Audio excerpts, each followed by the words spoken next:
أعوذ بالله من الشيطان الرجيم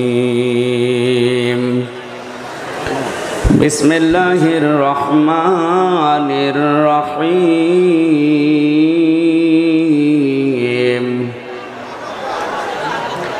منها خلقناكم وفيها نعيدكم ومنها نخرجكم تارة أخرى صدقت يا ربنا.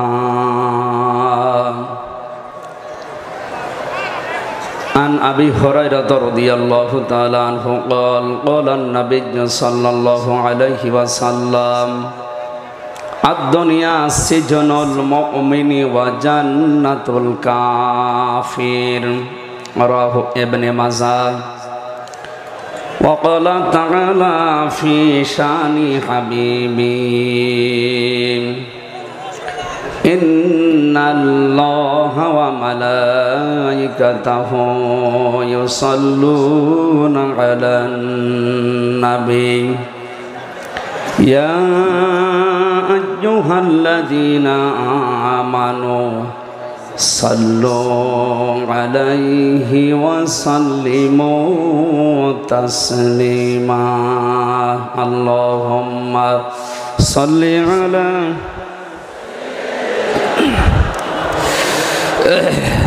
قالوا سبحانك لا علم لنا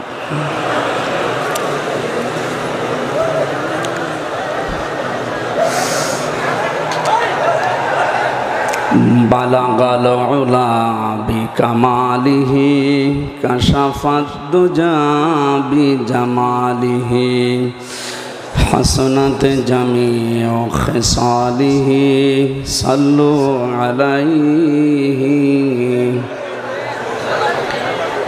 হাজারো ব্যথা বেদনার পরে ফিরে আসনি তুমি আপন ঘরে দিনের আলো তুমি ছড়িয়ে দিতে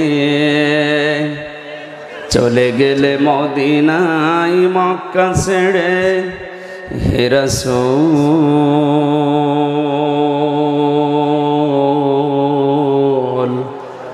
তোমাকে ভুলি আমি কেমন করে হে রাসূল তোমাকে ভুলি আমি কেমন করে। হেরার গোহায় তোমারই ধ্যান আসমান থেকে নামে আল কোরআন ভাঙল সবার ভুল তোমারই পরে আসল কোরআনের ছায়া তলে খালিদ ওমর আলী আবু বকর ইসলামী ঝান্ডা নিল যে তুলে আল আমিন তুমি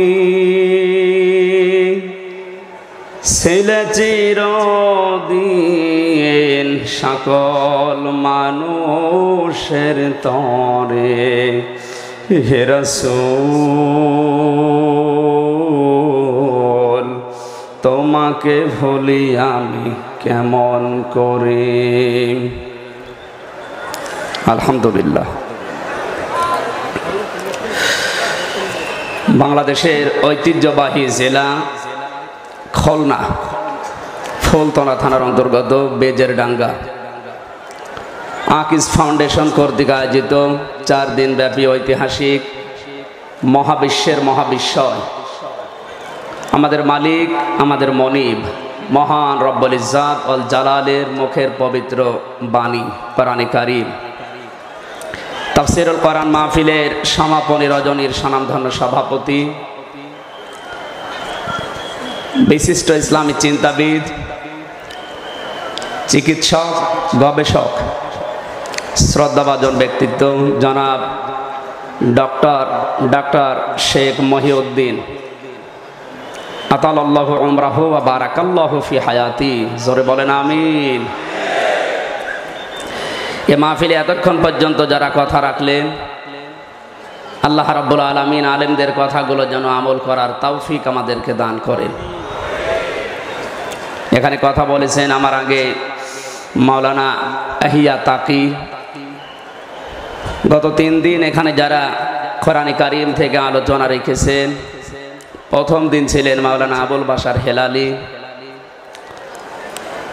মাওলানা এম হাসিবুর রহমান।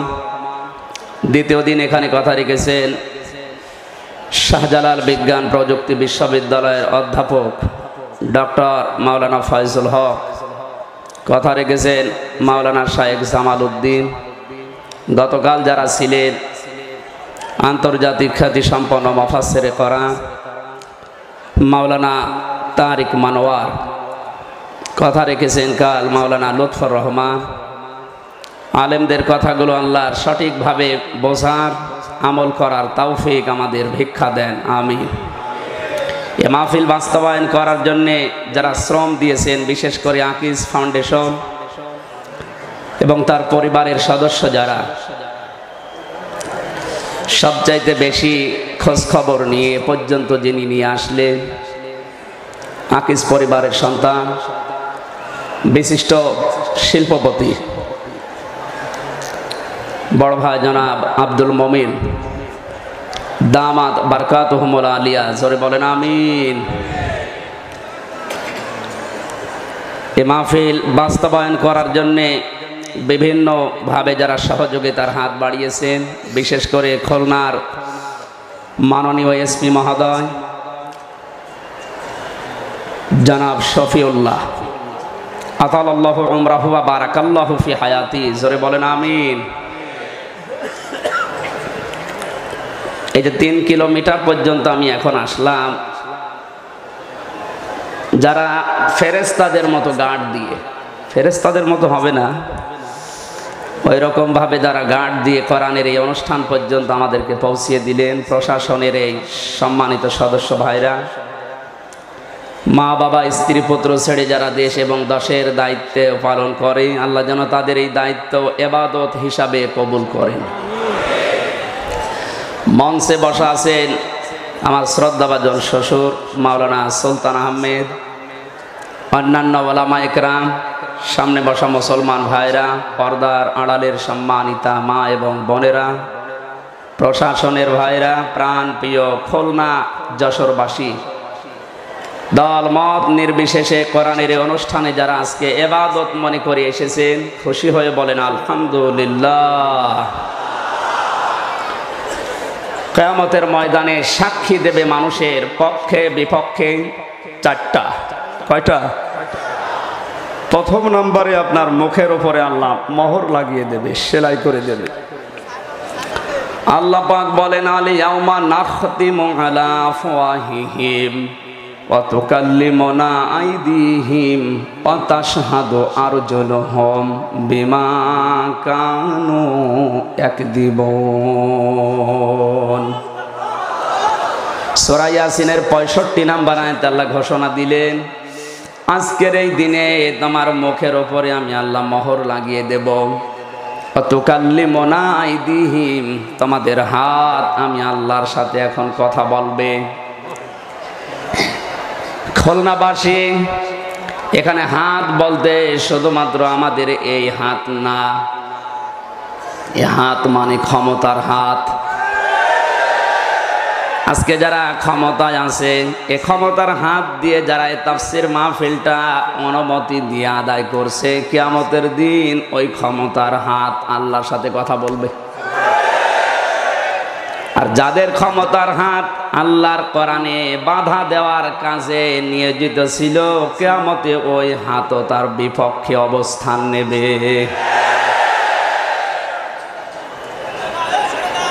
তাশহাদু আরজুলুহুম বিমা কানু ইয়াকসিবুন, তাদের পা আল্লাহর সাথে কথা বলবে, কারণ তারা যা করেছে সবগুলোর জবাব আল্লাহর সামনে দেওয়া লাগবে।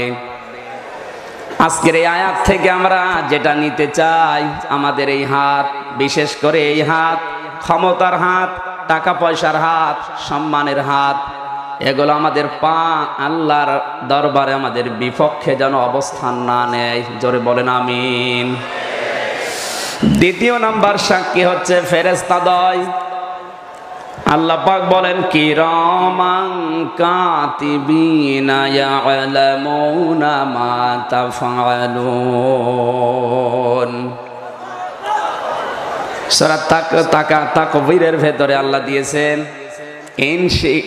ইনফিতারের ভেতরে আল্লাহ দিয়েছেন 11 নাম্বার আয়াতে, 12 নাম্বার আয়াতে কিরামান কাতিবিন, দুইজন সম্মানিত লেখক তোমাদের কাঁধে বসে আছে।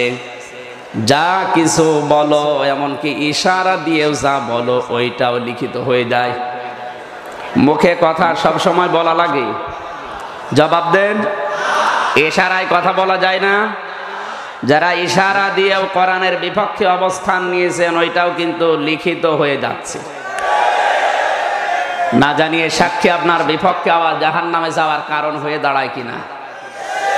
3 নাম্বারের সাক্ষী হচ্ছে এই যে জমিনের উপরে দাঁড়িয়ে আপনি কোরআনের পক্ষে অবস্থান নিয়েছেন। ওয়া আখরাজাতিল আরদু আসকালাহা। সূরা জিলজালের 2 নাম্বার আয়াতে আল্লাহ জানিয়েছেন এই জমিনের ভেতরে যা আছে সেদিন সব বের করে দেবে। এই জমিন তোমার পক্ষে বিপক্ষে সাক্ষী দেবে। 4 নাম্বারের সাক্ষী তোমার আমলনামা। মোবাইলের ভেতরে আমরা যেটা ছোট্ট বিশেষ করে মেমোরি কার্ড দেখি, আল্লাহ রাব্বুল আলামিন মানুষের গর্দানের ভেতরে একটা মেমোরি কার্ড লাগিয়ে দিয়েছেন। কোরআনে কারীম 1500 বছর আগে মেমোরি কার্ড এ তথ্য দিয়েছে, অথচ বিজ্ঞান সভ্যতার বিকাশ না হওয়ার কারণে আবিষ্কার করতে পারে নাই। এ কিছুদিন আগে মেমোরি কার্ড আবিষ্কার আমরা পেয়েছি। কথা বলেন ঠিক কিনা? আল্লাহ পাক বলেন ইকরা কিতাবাকা কাফা বিনাফসিকা আল-ইয়াওমা আলাইকা হাসিবা। কিয়ামতে তোমার এই মেমোরি কার্ড, তোমার এই কিতাব তোমার সামনে তুলে ধরা হবে। আল্লাহ পাক বলবেন পড়ো। নিজের হিসাব নিজে করার জন্য তুমি নিজেই যথেষ্ট। তুমি জান্নাতে যাবে না জাহান্নামে যাবে কারো কাছে জিজ্ঞাসা করা লাগবে না। খুলনাবাসী, আজকের এই মাহফিল থেকে এই যে 4টা শিক্ষা, 4টা সাক্ষীর কথা আমরা পেলাম, মহান আল্লাহ যেন এই 4টা সাক্ষী আমাদের পক্ষে দিয়ে দেন। জোরে বলেন আমিন। কোরআনে কারীম উপস্থাপন করার কিছু ধরন আল্লাহ শিখিয়েছেন। এটা তো আর কনসার্ট না যে লাফ দিয়ে স্টেজে উঠে উল্টাপাল্টা নাচ দেখিয়ে চলে গেলাম, হবে? কোরআন আপনি উপস্থাপন করবেন কি করে? কারণ এখানে পড়াটা এখন আমাদের ইবাদত হিসাবে গণ্য হচ্ছে। আপনি বসে আছেন, দাঁড়িয়ে আছেন, শ্বাস প্রশ্বাস নিঃশ্বাসে পড়াটাই নেকি। সুবহানাল্লাহ বলতে পারেন না? এখন নেকির এই ময়দানে আপনি কোরআন উপস্থাপন করবেন কি করে? আল্লাহ পাক নবীকে শিখিয়েছেন কিতাবুন উনজিলা ইলাইকা ফালা ইয়াকুন ফি সাদরিকা হারাজুম মিনহু লিতুনযিরা বিহি ওয়া যিকরা লিল মুমিনিন। জোরে বলেন আল্লাহু আকবার। সূরা আরাফের 2 নাম্বার আয়াতে আল্লাহ বলেন একখানা কিতাব। কয়টা? একখানা। জবান খুলে বলেন কিতাব কয়টা? একটা। পৃথিবীতে একটাই মাত্র কিতাব, আর যা আছে ওগুলো কিতাবের ব্যাখ্যা। কবরের প্রশ্ন হবে কয়টা? 4টা। প্রথম নম্বরে আপনাকে জিজ্ঞাসা করবে মার রব্বুকা। আপনি যদি বলেন রব্বি আল্লাহ, আমার রব আল্লাহ। মা দিনুকা, তোমার দিন কি? যদি জবাব দিতে পারেন দিন আল ইসলাম, আমার দিন আমার জীবন ব্যবস্থা ইসলাম। 3 নম্বরে জিজ্ঞাসা করবে হাজার মান হাজার রাজুল, এই লোকটাকে।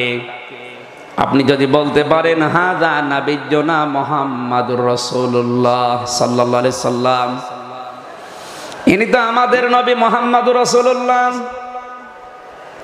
এই তিনটা প্রশ্নের জবাব যদি কেউ দিতে পারে, সঙ্গে সঙ্গে ফেরেশতা জিজ্ঞাসা করবে এটা পেলে কোথায়। 4 নম্বরে প্রশ্নের জবাবে আপনাকে বলা লাগবে আমি কোরআনে পেয়েছি। এখন যদি আপনি কোরআন না জানেন তো জবাব দিতে পারবেন? বলেন। আমার মনে হয় এই কথাটার জবাব যেন আমরা জোগাড় করতে পারি, এই কথাটার উত্তর যেন তৈরি করতে পারি। এই জন্য বাংলাদেশে যত আদ্দিন হাসপাতাল আছে, প্রত্যেকটা জায়গার ডাক্তার শেখ মহিউদ্দিন কোরআনে কারিমের শিক্ষা, মাস্টার, হুজুর, শিক্ষক, মুআল্লিম যাই বলেন, তাদেরকে তিনি নিজের টাকা দিয়ে কোরআনে কারিম শিক্ষা দেওয়ার জন্য সহজ করে দিয়েছেন। এটা বাংলাদেশে শুধু আদ্দিন ছাড়া কোনো হাসপাতালে আমি পাইনি। উনি বুঝেছেন জবাব যদি কবরে দিতে হয় তাহলে কোরআন জানা লাগবে, কোরআন পড়া লাগবে, নয়তো 4 নাম্বার প্রশ্নের উত্তর আপনি বলতে পারবেন না। তার এই মহান উদ্যোগে আল্লাহ যেন কিয়ামত পর্যন্ত দুনিয়ায় কায়েম রাখেন, জোরে বলেন আমিন। আমি একটা হাদিস পড়েছি, আল্লাহর নবী জানিয়েছেন পৃথিবীতে কেউ যদি কোরআনের জন্য কিছু করে, যেই সময়, যেই সম্পদ, যেই অর্থ, যেই মেধা, যেই যোগ্যতা কোরআনের জন্য আপনি দুনিয়ায় ব্যয় করবেন, কোরআন প্রসারে, প্রসারে, কায়েমে, কিয়ামতে ওই সম্পদ, ওই সময়, ওই মেধা, ওই যোগ্যতার জবাব আল্লাহর কাছে দেওয়া লাগবে না। সুতরাং আদ্দিন হাসপাতাল থেকে শুরু করে সারা বাংলাদেশের যে যেখানে এ তাফসির মাহফিল, ওয়াজ মাহফিলের মাধ্যমে কোরআন প্রসারে, প্রসারে, শিক্ষায় বিভিন্ন কায়দায় তাদের সম্পদ, সময় ব্যয় করছেন, আপনি বিশ্বাস করেন এই সময়টা আল্লাহর দরবারে জবাব দেওয়া লাগবে না।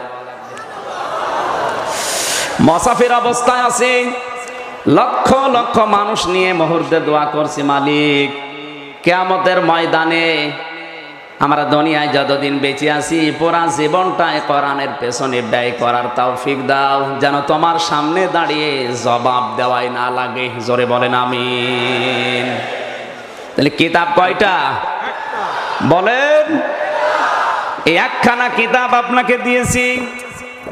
এ কথা বলার পরে আল্লাহ জানিয়েছেন ফালা ইয়াকুম ফি সাদরিকা হারাজুম মিনহু লিতুনযিরা বিহি ওয়া যিকরা লিল মুমিনিন। হে নবী, এ কোরআন দিয়ে যখন আপনি মানুষদেরকে সতর্ক করবেন, এ কোরআন দিয়ে যখন মানুষদেরকে উপদেশ দেবেন, তখন আপনার মনের ভেতরে যেন কোনো ভয়, ভীতি, দ্বিধা, দ্বন্দ্ব, সংশয়, সন্দেহ, সংকোচ এগুলো কাজ না করে। কারণ কোরআন মুমিনদের জন্য উপদেশ স্মারক। এখানে আমরা 2টা বিষয় পেয়েছি, একটু খেয়াল করেন। এদিকে আছেন, এদিকে আছেন। হারাজন শব্দের ব্যাখ্যায় আমরা 2টা বিষয় পেয়েছি। কেন নবীজিকে হারাজন শব্দটা দিয়ে এই আয়াতের মাঝখানে নবীজিকে ইন্ডিকেট করলেন আল্লাহ? আমি 1 নম্বরে পেয়েছি, হে নবী আপনি যখন তাফসির করবেন, ব্যাখ্যা বিশ্লেষণ করবেন কোরআন থেকে, হয়তো অনেক মানুষ আপনার ব্যাখ্যা বিশ্লেষণ না বোঝার কারণে মন খারাপ করতে পারে। এরকম মানুষ দেশে আছে না নেই? 2 নাম্বার, আপনি যখন যোগের জ্ঞানের আলোকে, বাস্তবতার নিরিখে সভ্যতার বিকাশ যত হবে ওইভাবে কোরআনের তথ্যগুলো উপস্থাপন করবেন।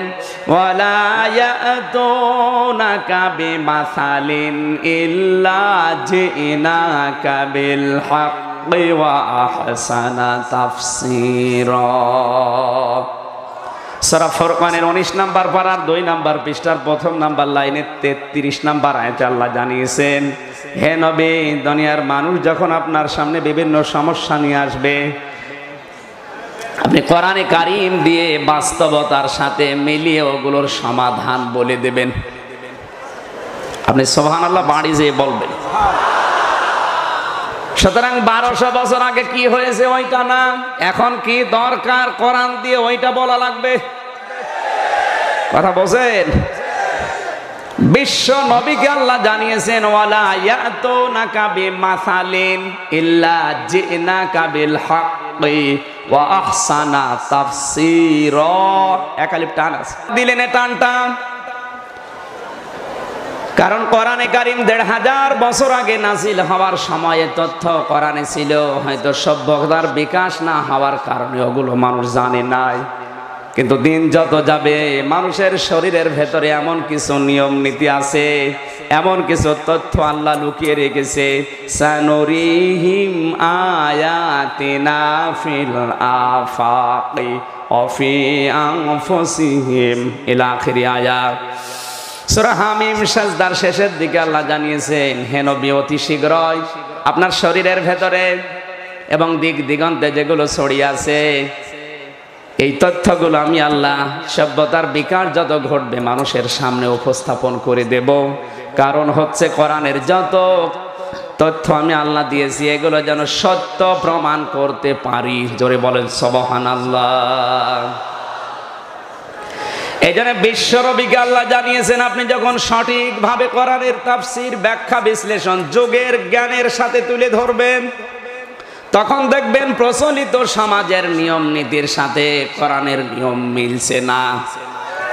কারণ আবহমান কাল থেকে অনেক নিয়ম এই বাংলাদেশে মানুষ ইবাদত মনে করে পালন করে আসছে, অথচ ওগুলো ইবাদত না আমার এই দৃষ্টিতে। কারণে আমরা এখন চুপ। আজ হাজারো আলেম, হাজারো খতিব, হাজারো বক্তা সব আমরা চুপ হয়ে গেছি। এই কারণে না জানি আমার নজর নিয়াজ, হাদিয়া, তওফা, বেতন ভাতা বন্ধ হয়ে যায় কিনা। নবীকে আল্লাহ এই কারণে সতর্ক করলেন, হে নবী আপনার মনের ভেতরে যেন কোনো ভয় না আসে, আপনি দ্বিধা দ্বন্দ্বের, সংশয়, সন্দেহ, সংকোচে পড়বেন না। কোরআনের সঠিক কথাগুলো আপনি তুলে ধরেন। ওয়ালিল হাক্কু মির রাব্বিকুম ফামান শাআ ফালইউমিন ওয়া মান শাআ ফালইয়াকফুর। আপনি সঠিক কথা বলবেন, কোরআনের সঠিক কথা তুলে ধরবেন। যার ইচ্ছা হয় সে কবুল করুক, যার ইচ্ছা হয় সে নাফরমানি করুক। ইন্না আতাদনা লিয-যালিমিনা নারা, আমি জালেমদের জন্য আগুন তৈরি করে রেখেছি।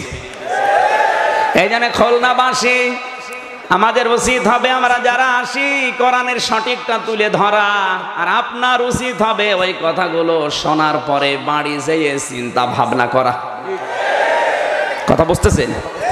আমরা যদি এভাবে সঠিকটা না বলতে বলতে কোরআনের হক কথা, সঠিক কথাগুলো চেপে রাখি, গোপন করি, দুনিয়ার কোনো স্বার্থ পেয়ে, হয়তো 10 বছরের ব্যবধানে বাংলাদেশে ইসলাম বলতে শুধু হর্ষাই থাকবে। কথা বুঝতেছেন? কারণ মানুষ 10 বছরের ভেতরে মনে করবে যে ইসলাম মনে হয় এইরকমই। কে ফাযাক্কির ইন্নামা আনতা মুযাক্কির লাস্তা আলাইহিম বিমুসাইতির। হে নবী আপনি মানুষদের উপদেশ দিতে থাকেন। আপনাকে আমি উপদেশ দাতা বানিয়েছি, আপনাকে আমি দারোগা পুলিশ করে পাঠাইনি যে মানুষ পিটিয়ে হেদায়েত করা লাগবে, দরকার নেই। সঠিকটা তুলে ধরবেন, ওর বিবেক দিয়েছি, ও যদি বিবেকটা কাজে না লাগায় ও আমি আল্লাহর কাছে জবাব দেবে। কোরআনে কারিমে আল্লাহ কঠিন কথা দিয়েছেন সূরা নিসার ভেতরে। আল্লাহ পাক বলেন, মাইয়ুতির রাসূলা ফাকাদ আতাআল্লাহ ওয়া মান তাওয়াল্লা ফামা আরসালনাকা আলাইহিম হাফিজা। জোরে বলেন আল্লাহু আকবার। যে ব্যক্তি রাসূলের ইতাআত করে সে যেন আল্লাহর ইতাআত করে, আল্লাহর অনুসরণ করে। আর যে ব্যক্তি মুখ ফিরিয়ে নেবে, হে নবী আপনার বক্তব্য শোনার পর আমি আল্লাহ আপনাকে তার সম্পর্কে জিজ্ঞাসা করব না, কারণ তার সম্পর্কে আপনাকে আমি অভিভাবক, হেফাজতকারী বানাইনি, আমি আল্লাহ নিজে ওকে দেখতেছি। জোরে বলেন আল্লাহু আকবার। এই জন্য আমরা যারা কোরআন প্রচার করতে আসবো আমরা দায়ী। আমাদের উচিত হবে কোরআনের সঠিক তথ্যটা তুলে ধরা, আর যারা শুনবে তাদের দায়িত্ব আল্লাহ নিজে দিয়েছেন। ওয়া আনজালনা ইলাইকাল যিকরা লিতুবাইয়িনা লিন-নাসি মা নুজিলা ইলাইহিম ওয়া লাআল্লাহুম ইয়াতাফাক্কারুন। সূরা নাহাল 14 নম্বর পারা 11 নম্বর পৃষ্ঠা 4 নম্বর লাইনের 44 নম্বর আয়াতের শেষের দিকে আছে। আল্লাহ পাক বলেন, হে নবী, এই জিকির, এই কোরআন আপনার উপরে আমি নাযিল করলাম লিতুবাজ্জিনা লিন্নাস। আপনি জীবিত মানুষদের সামনে কোরআন ব্যাখ্যা করবেন। কাদের সামনে? আরো জোরে বলেন। লিন্নাস দিয়ে আল্লাহ জানিয়েছেন যাদের জীবন আছে তাদের সামনে কোরআন প্রচার করা লাগবে, ব্যাখ্যা করা লাগবে, বিশ্লেষণ দেওয়া লাগবে। দুঃখজনক হলো সত্য, 96% এই মুসলমানের দেশে আজ জীবিত মানুষদের সামনে কোরআন পড়া যায় না, কোরআন বোঝানো যায় না। কোরআন পড়বেন, মানুষ মরে গেলে পড়েন। এই দেশে যারা কোরআনের তাফসীর মাহফিল গুলো বন্ধ করে, ওদের বাবা মারা গেলে আমারে ডেকে বলবে, হুজুর কোরআন পড়িয়ে দেন। আরে বেটা, তোর বাবা তো মরে গেছে, এখন পড়ে করবো কি? যতদিন জীবিত ছিল ততদিন যদি কোরআন শোনাতেন, কোরআনের উপরে চলতো, তাহলে আজ আর কোরআন পড়া লাগতো না। এ কোরআন তার পক্ষেই সাক্ষী দিয়ে জান্নাতুল ফেরদাউসে পৌঁছিয়ে দিত। জোরে বলেন ঠিক কিনা? এই জন্য এখানে লাম শব্দটা আছে, লিতুবাজ্জিনা লিন্নাস। আপনি যখন প্রচার করবেন, বক্তব্য বিবৃতি দেবেন, তখন আপনার সামনে যেন জীবিত মানুষ থাকে। কারা? জীবিত। আপনারা জীবিত না মরা? এই জন্যই তো সমস্যা। মরা হলে অসুবিধা ছিল না। জীবিত মানুষদেরকে আলহাজ আব্দুল মমিন কোরআন শোনাতে চায়, আয়াতটা উনি জানে এই কারণে। অথচ মুসলমানের দেশে আজ হাজারো বাধা বিপত্তি উপেক্ষা করে মানুষ কোরআন শুনতে আসে। উনি কি মাহফিলটা ব্যবসা হিসাবে নিয়েছে? ওনার ব্যবসা করার আলাদা জায়গা আছে, জায়গা নেই? এখান থেকে শুরু করে ওই সেই অভয়নগর পর্যন্ত পুরা ব্যবসা করে খাচ্ছে। এইটা ব্যবসার জন্য দেয়নি, আমি যতটুকু জানি এটা দিয়েছে তার মরহুম বাবা আলহাজ শেখ আকিজউদ্দিন, তার রুহের মাগফিরাত কামনায়। তারা সন্তানাদি আছে 15 জন, 15টা ভাই বোন। তারা হয়তো সবাই ব্যস্ততার কারণে আসতে পারে না। লক্ষ লক্ষ মানুষে বিভাগ থেকে আসে, কোন মানুষের দোয়া আল্লাহ কবুল করে বলা যায় না। কথা বলে না কেন? আর মুসাফির আসে যেহেতু হাজার হাজার, এখানে মুসাফিরের দোয়া আল্লাহ ফেরত দেয় না। সুতরাং তার বাবা যেন একটু শান্তি পায় কবরে, এই কারণে এই 30-32 লাখ টাকা খরচ। আপনি দেখেছেন সামনে দিয়ে। আমি তো প্রথমে যখন প্রবেশ করলাম মনে হচ্ছে মসজিদ। আমি ভারতে বিভিন্ন অনুষ্ঠানে যে দেখেছি, ওরা কোরআনের মাহফিলগুলো এরকম করে সাজায়। জিজ্ঞাসা করলে এত টাকা খরচ করো কোরআনের অনুষ্ঠানে, বলে দেখেন কোরআন প্রসারে এই মাহফিলটা ভূমিকা পালন করে। কোরআনের পেছনে যদি খরচ না করি তে টাকা খরচ করব কোথায়? আজকে আমি আসার সময় আমার মনটা ভরে গেছে, এত সুন্দর করে মানুষ কোরআনের মাহফিল সাজাতে পারে। আল্লাহ পাক বলেন, আমি নিজে সৌন্দর্যকে পছন্দ করি। আজকে যেন এই সৌন্দর্যটা কোরআনের ইজ্জতে আল্লাহ কবুল করে নেন।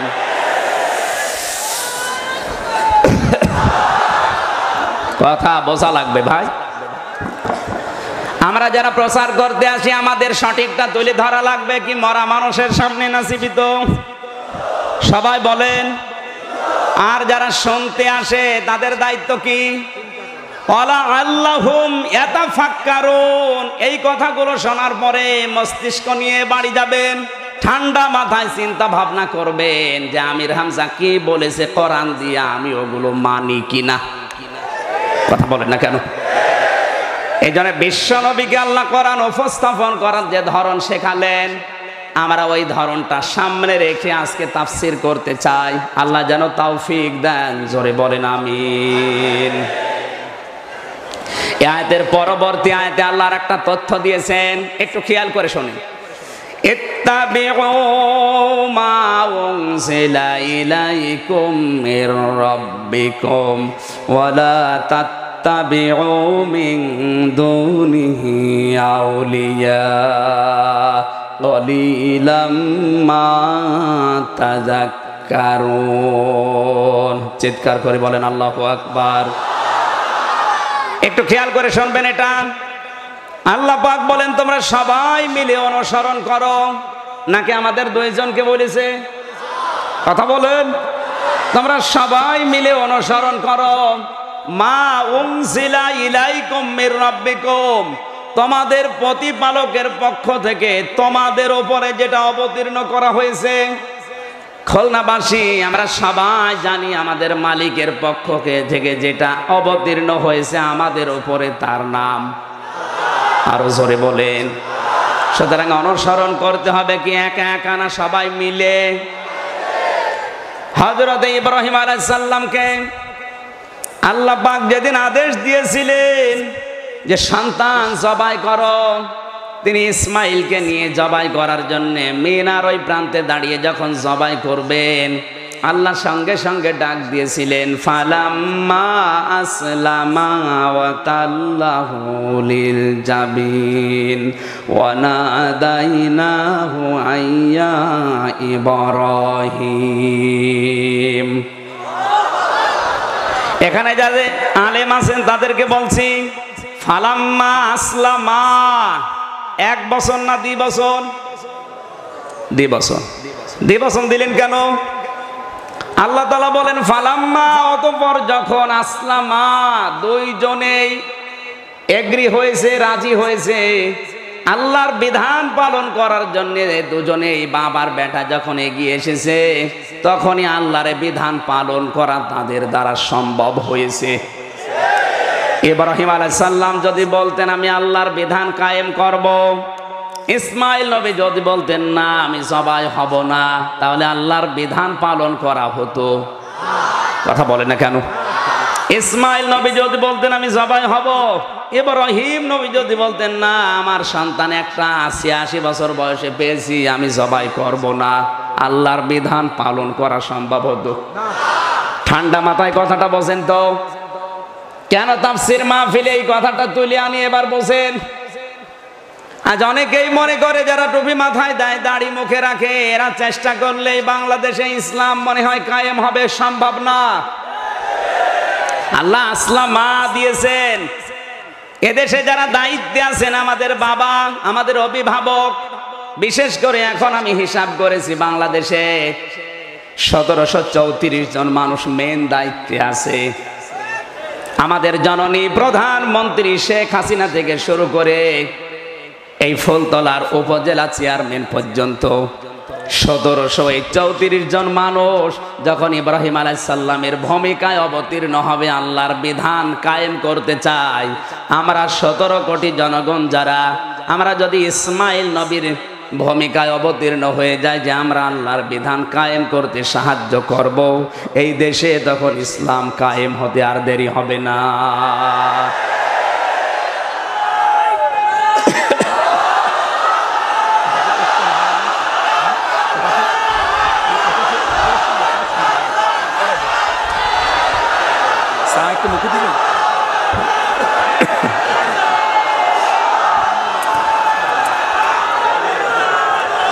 আলহামদুলিল্লাহ ভাই, দরুদ আর সালাম পাঠাই পেশ করি আমাদের নবী, মানবতার মহান শিক্ষক মুহাম্মদুর রাসূলুল্লাহ সাল্লাল্লাহু আলাইহি ওয়াসাল্লামের প্রতি, যার প্রতি একবার দরুদ পড়লে মহান আল্লাহ রহমতের দৃষ্টি নিক্ষেপ করেন ওই বান্দার উপরে 10 বার। আরো জোরে বলেন। কিন্তু দরুদটা হওয়া লাগবে দরুদের মতো। কথা বোঝেন? আজ হাজারো মানুষ আমরা দরুদ পড়ি যে কথা দিয়ে, ওই কথা আমাদের জীবনে নেই, শুধু মুখ চামড়ার শেষ হয়ে যায়। আপনি যে কথা দরুদে বলেন ওই কথা আপনার প্র্যাকটিক্যাল লাইফে, বাস্তবে আল্লাহকে দেখানো লাগবে যে আমি যা পড়লাম এটা আমার জীবনে আছে। আমরা কি পড়েছি দরুদে, আর দরুদের গুরুত্ব কি? বিশ্বনবী মুহাম্মদুর রাসূলুল্লাহর জীবন থেকে বলছি। নবীজিকে একবার বাহাতের চাকে বাসায় প্রথমেই দারোয়ান দাঁড়িয়ে থাকে, এরপরে গার্ড, এরপরে আমাদের রানী, আমাদের শরীর থেকে, আমাদের মুখ থেকে, আমাদের পেট থেকে যে মধুটা নিয়ে আমাদের বাসায় আমরা প্রবেশ করব, 10 ভাগের বেশি মধু কোনো ফুলে ফলে পাওয়া যায় না। এই মধুটা নিয়ে যদি চাকের সামনে কিয়ামত পর্যন্ত দাঁড়িয়ে থাকি, প্রবেশ করতে দেবে না। আল্লাহর নবী বললেন, কি করো তাহলে এই মধু নিয়ে?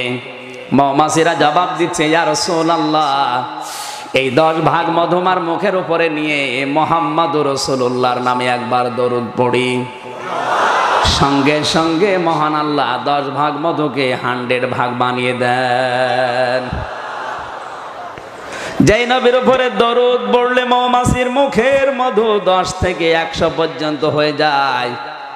আজ আমরা বিশ্বে 175 কোটি নবীর উম্মত।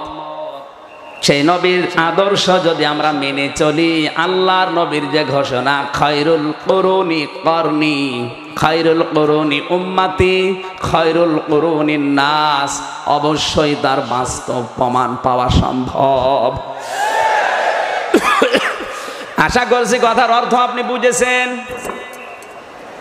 খুলনাবাসী একটু খেয়াল করে শুনবেন এবার। মৌমাছি যখন বাসায় প্রবেশ করতে যাবে, ওর শরীরের দিকে তাকিয়ে যদি এই গার্ড, এখানে যিনি দায়িত্বে আছেন, পিউপা বলা হয়, ও যদি দেখে শরীরের ভেতরে কোনো নাপাক জিনিস আছে, সঙ্গে সঙ্গে রানীর কাছে খবর চলে যায়, রানী, ওকে আল্লাহ নাপাক জায়গায় বসতে নিষেধ করেছে, কারণ এই মধুটা আল্লাহর বান্দারা খাবে। কে খাবে? জোরে বলেন। আল্লাহর বান্দাদের শরীরের ভেতরে, পেটের ভেতরে কোনো হারাম নাপাক জিনিস যেন না যায়, এই জন্য আল্লাহ মৌমাছিকে 3টা জায়গাও বলে দিয়েছেন, যেখানে সেখানে ওরা বাসাও বাঁধে না। দেখবেন, ওয়াওহা রাব্বুকা ইলান নাহলি আনিত্তাখিযি মিনাল জিবালি বুয়ুতা ওয়া মিনাশ শাজারি ওয়া মিম্মা ইয়ারিশুন। আল্লাহ পাক বলেন, হে নবী, আপনার রব কিন্তু মৌমাছির উপরে ওহী করেছে 3টে জায়গায় তোমরা বাসা বাঁধবে। 1 নম্বরে মানুষের ঘরের ছাদে, 2 নম্বরে গাছের ডালে, 3 নম্বরে পাহাড়ের চূড়ায়। নবী, আপনি দেখবেন এই 3টা জায়গা ছাড়া কোনো জায়গায় মৌমাছি কিন্তু তাদের বাসা বাঁধে না। তাদেরকে আদেশ দিয়েছে আল্লাহ কয়বার? জবান খুলে বলেন, কয়বার? মাত্র 1 বার আদেশ পেয়ে যেদিন তাদেরকে বানিয়েছে, ওই দিন থেকে আজকের এই দিন পর্যন্ত, এখান থেকে কিয়ামত পর্যন্ত তারা এর বিপরীত কোন জায়গায় আপনি বাসা তাদের পাবেন না। আর আমাদেরকে আল্লাহ আদেশ দিয়েছেন এই কোরআনে 500, কত? 500 বলেন। দুঃখজনক হলেও সত্য, এখানে আল্লাহর হাজার হাজার বান্দা আমরা একটা আদেশ এখন মানি না। ওদেরকে আদেশ দিয়েছে কয়টা? মেনে চলছে। কথা বলেন না কেন? আমাদেরকে দিয়েছে 500, মেনে চলা দূরের কথা, আরো আল্লাহর আদেশের বিরোধিতা করা যায় কি করে? অনেকে চেষ্টা চালায়। শয়তান কিন্তু আল্লাহর আদেশ শুধু মানে নাই এতটুকুই, এদিকে তাকান, শয়তান আল্লাহর আদেশ মানে নাই এতটুকুই। কয়টা? সবাই বলেন। কিন্তু আল্লাহর আদেশের বাইরে সে আরেকটা আইন বা আরেকটা আদেশ তৈরি করবে, এটা করে নাই। কথা বুঝতেছে? শয়তান আল্লাহর আইন মানে নাই কয়টা? আরো জোরে। কিন্তু আল্লাহর আইনের বিপক্ষে ও আরেকটা আইন বানাবে, এটা কিন্তু শয়তান। আরো জোরে। কিন্তু আল্লাহর যেই বান্দা আল্লাহর আইন মানে না, আরো নিজে আইন তৈরি করে আল্লাহর বান্দাদের উপরে চাপিয়ে দেয়, ও তো শয়তানের দাদা। আপনি কথা না বুঝে ঠিক বলছেন, বুঝেছেন? মাথায় যাদের মগজ আছে তারা টের পাচ্ছে। ওইটা তো জিন শয়তান ছিল, আর এটা মানুষ শয়তান। জিন শয়তান আর মানব শয়তানের ভেতর পার্থক্য কি? জিন শয়তান 4 কোল পড়ে ফু দিলে চলে যায়, আর মানুষ শয়তান পুরা কোরআন শরীফ পড়ে ফু দিলেও যায় না।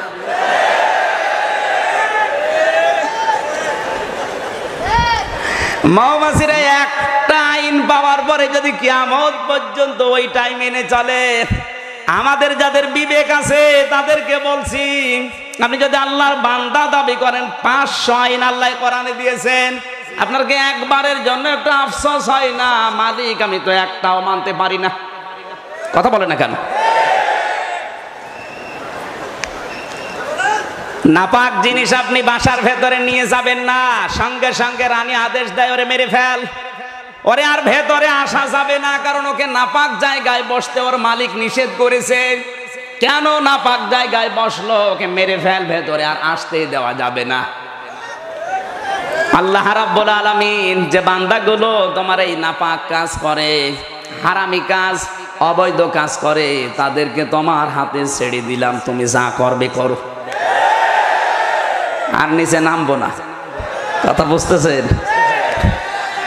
তাহলে বিশ্বনবী মুহাম্মদুর রাসূলুল্লাহর উপরে দরুদ পড়ার যে গুরুত্বটা বললাম, আজকে থেকে আপনি শুধু আল্লাহুম্মা সাল্লি আলা সাইয়্যিদিনা বলেই শেষ করে দেবেন না, এই কথাগুলো আপনার জীবনে মিলাবেন। আল্লাহুম্মা, হে আল্লাহ, সাল্লি আলা, তুমি রহমত নাজিল করো, আলা মুহাম্মদ, মুহাম্মদের উপরে। কার উপরে? আরো জোরে বলা লাগবে, কার উপরে? মুহাম্মদের উপরে বলেই কিন্তু শেষ করা যায় না। সঙ্গে সঙ্গে আল্লাহ প্রশ্ন দিচ্ছে, এ বেজের ডাঙ্গার মাহফিলের শ্রোতারা, তোমরা যে আল্লাহুম্মা সাল্লি আলা মুহাম্মদ বললে, এ মুহাম্মদটা কে? আপনি তখন জবাব দিলেন সাইয়্যিদিনা, মুহাম্মদ আমাদের সকলের নেতা। সুবহানাল্লাহ বলতে পারে নাই? আল্লাহর ঘোষণা দেওয়া নেতা এই পৃথিবীতে একমাত্র, শুধুমাত্র, কেবলমাত্র একজন। কয়জন? আল্লাহ নিজে ডাক দিয়েছেন তাকে, ইয়াসিন ওয়াল কুরআনিল হাকীম। বিজ্ঞানময় কোরআনের কসম, হে নেতা। ইয়া মানে হে, সিন মানে সাজ্জেদ, সাজ্জেদের বাংলা অর্থ নেতা। এটা অনেকেই মনে করে রাজনৈতিক বিষয় না, এটা রাজনৈতিক বিষয় না, এটা আখিরাতের বিষয়। দুনিয়াতে যাদের নেতা আদর্শ ঠিক নেই, তাদের ইয়াসিন কিয়ামত পর্যন্ত পড়লেও সওয়াব হবে না। তাফসিরে মাযহারিতে আল্লামা সানাউল্লাহ পানিপতি রহমাতুল্লাহ আলাইহি লিখেছেন, ইয়াসিন, সিন শব্দের অর্থ তিনি লিখেছেন 5টা। সিন মানে সাজ্জেদুল বাশার, সিন মানে সাজ্জেদুল আম্বিয়া, সিন মানে সাজ্জেদুল মুরসালিন, সিন মানে সাজ্জেদুল কাউনাইন, সিন মানে সাজ্জেদুল আলামিন। সাজ্জেদুল বাশার প্রথম নম্বরে অর্থ, বাশার মানে মানুষ। এ পৃথিবীতে কেউ যদি বলে আমি মানুষ, তার একমাত্র আদর্শ হওয়া লাগবে বিশ্বনবী। আর যদি বলেন না আমি মানুষ না, আমি কুকুর, তাহলে আপনাকে বাদ দিলাম।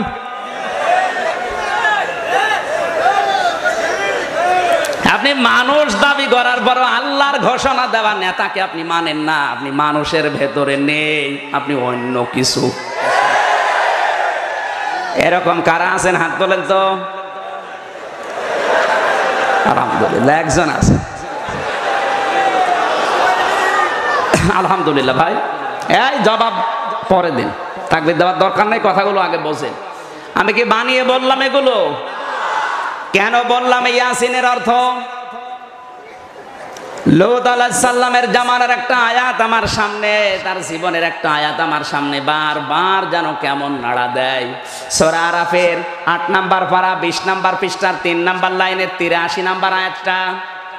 আপনার হেদায়েত থাকলে এই আয়াতই আপনাকে হেদায়েত দিয়ে দেবে, আর যদি না থাকে, ওই আবু জাহেলের মন মতো যদি হয়, ও নবী এসে ওয়াজ করলো, আপনার আরো শয়তানি বাড়বে। দুইজন ফেরেশতাকে আল্লাহ পাঠিয়ে দিলেন আসরের সময়। মাগরিবের সময় এসে তারা ডাক দিয়ে বললেন, আল্লাহর নবী লূত, আপনার উম্মতদেরকে নিয়ে আপনি এখান থেকে চলে যান, আমরা সন্ধ্যাবেলায় আল্লাহর গজব এখানে নাজিল করব, কিন্তু সাবধান, আপনার স্ত্রীকে আপনি নেবেন না। ফাআনজাইনাহু ওয়া আহলাহু ইল্লা মারাতাহু কানাত মিনাল গাবিরিন। হে নবী লূত, আপনার উম্মত যারা আছে তাদেরকে নিয়ে আপনি এখান থেকে চলে যান, ইল্লা মারাতা, কিন্তু আপনার স্ত্রীকে আপনি নেবেন না। কানাত মিনাল গাবিরিন, কারণ সে পশ্চাৎগমনকারীদের অন্তর্ভুক্ত। এখানে আমার প্রশ্ন আসতে পারে, হযরতে লূত আলাইহিস সালামের স্ত্রীর চরিত্র কি খারাপ ছিল? জবাব দেন। পৃথিবীতে কোন নবীর স্ত্রীর চরিত্র খারাপ ছিল না, তারা চরিত্রহীনাও ছিলেন না। কারণ কোন হারাম রক্তের ভেতরে আমার আল্লাহ তার নবীদের রক্ত প্রবেশ করার নাই। এরপরও গজব নাজিল করলে তাকে ধ্বংস করে জাহান্নামে পাঠিয়ে দেওয়ার কারণ কি? বিশ্ববিদ্যালয়ে থাকাকালীন আমি অনেকগুলো তাফসীর এক জায়গায় করে ইল্লা মারাতা এই শব্দটা মিলিয়েছি। সব মুফাসসির একমত, লূত আলাইহিস সালামের স্ত্রীর চরিত্র খারাপ ছিল না, তিনি চরিত্রহীনাও ছিলেন না। তাকে আল্লাহ ধ্বংস করার পেছনে একটাই কারণ, সে তলে তলে চরিত্রহীনদেরকে সাপোর্ট করত। খুলনাবাসী, আপনি মনে করছেন আমি নামাজ পড়ি, রোজা করি, আমি হজ করি আসলাম, আমার দাড়ি বড় বড়, আমার ব্যবসা হালাল, আমার বউ পর্দায় থাকে, আল্লাহ আমার জাহান্নামে দেবে। কি দেখে দেবে? আপনি টের পাচ্ছেন না? কি দেখে দেবে? টের পাচ্ছেন? এই টের পাচ্ছেন কারা? দেখি হাত তোলেন তো। আলহামদুলিল্লাহ, আর ওয়াজ করার দরকার নেই, সব টের পেয়ে গেছে। চুপ করেন ভাই, আপনি যদি সব টের পেয়ে যান তে মাহফিলের দরকার কি? মোনাজাত করে দিলাম।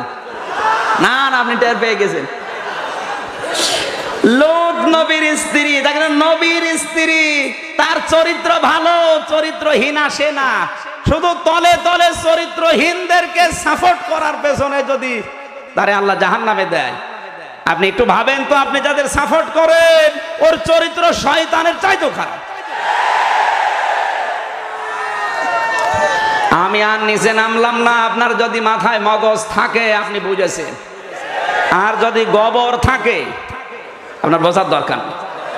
এত সহজ কথা বলার পরও যে লোকটা বসে না, আমার মনে হয় ওর বিবেকের উপরে কুকুরে প্রসব করিস। অবশ্য ঠিক।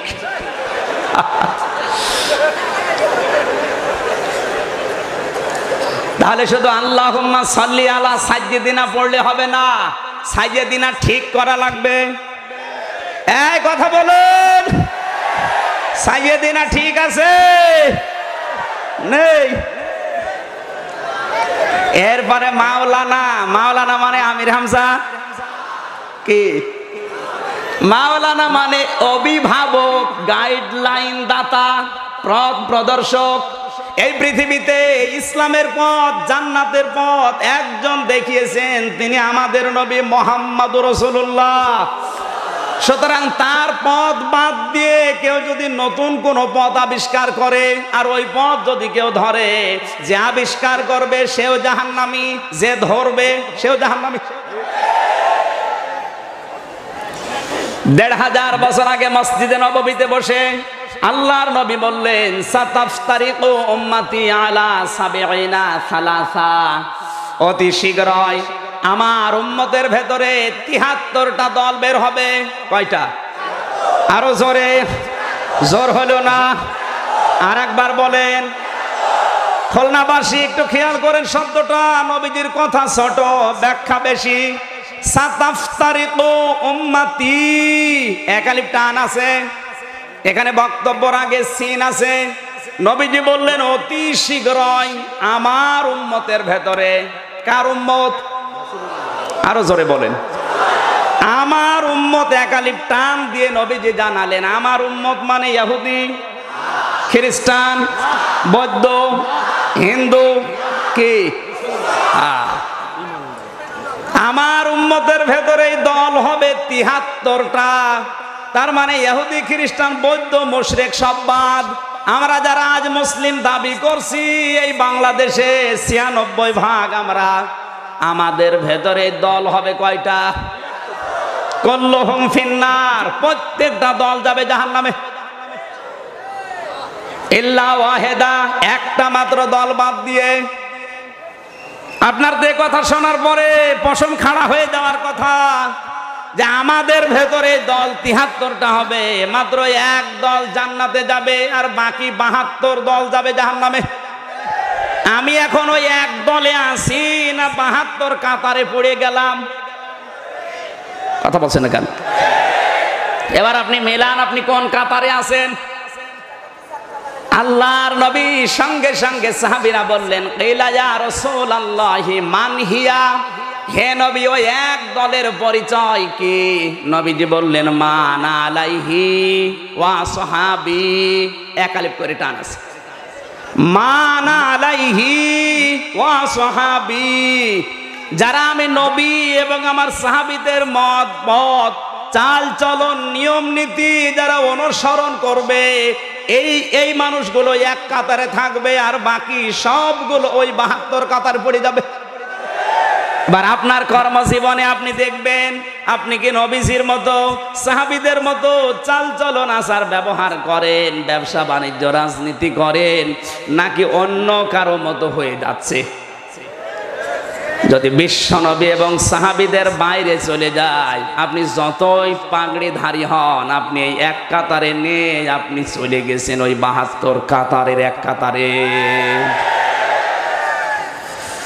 আপনাকে আমি থিওরিটা বলে দিলাম, আপনি এবার মিলাবেন। আমি ওই পাহাড়ে উঠেছিলাম জাবালে রহমতে, আরাফাতের ময়দানে, যেখানে বিশ্ব নবী দাঁড়িয়ে ভাষণ দেওয়ার শেষ কথা বললেন, তারাকতু ফীকুম আমরাইন লান তাদিল্লু মা তামাসসাকতুম বিহিমা কিতাবুল্লাহি ওয়া সুন্নাতু রাসূলি।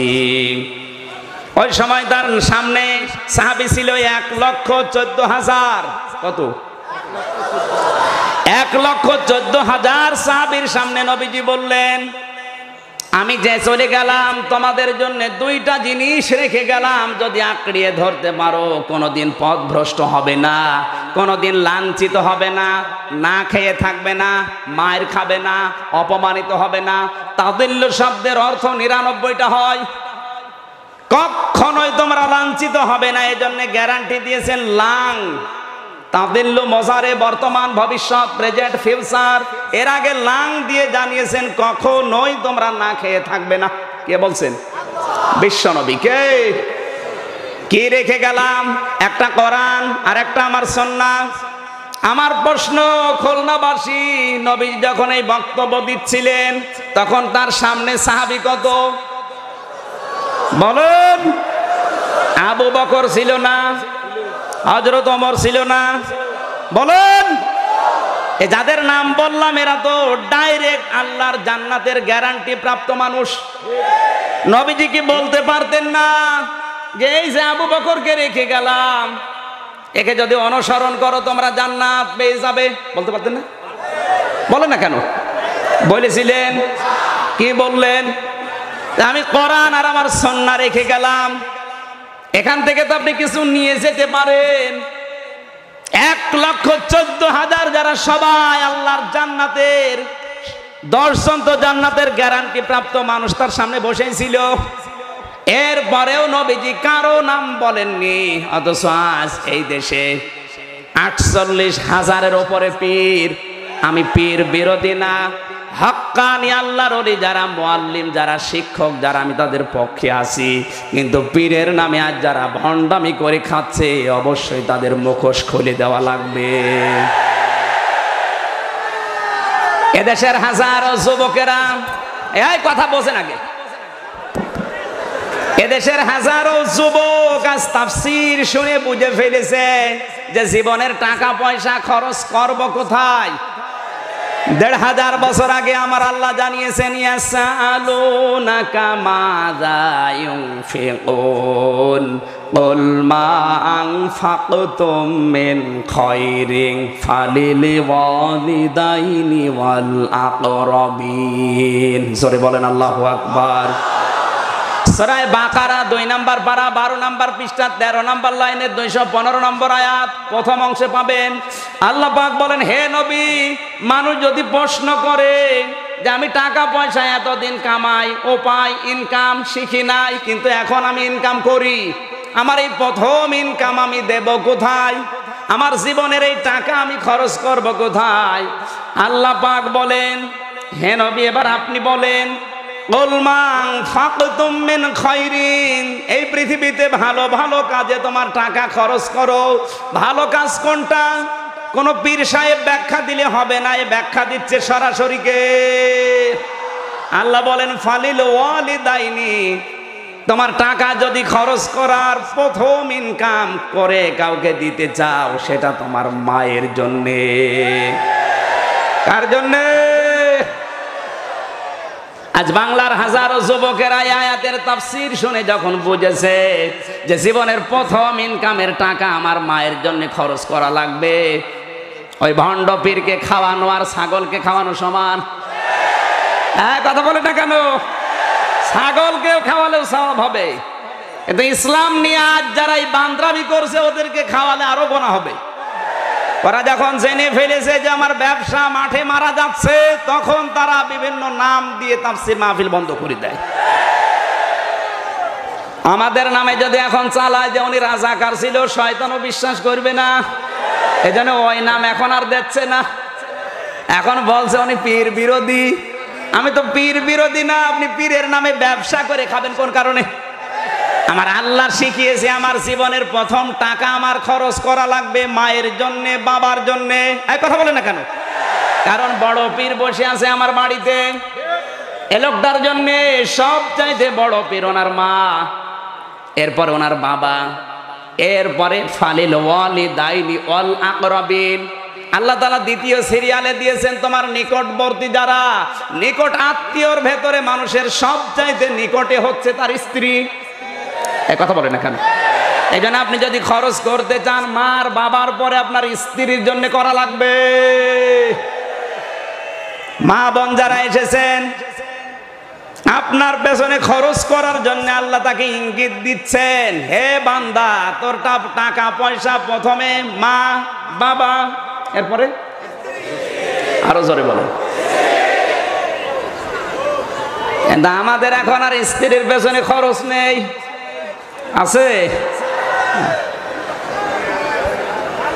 এখানে অনেক মানুষ এমন বসে আছে, আমি বলতাম না, বিষয়টা মনে চলে এসেছে, বলবো বলবো যারা আজ বিয়ে করার পরেও পরকীয়া প্রেমে লিপ্ত আছেন তাদেরকে বলছি,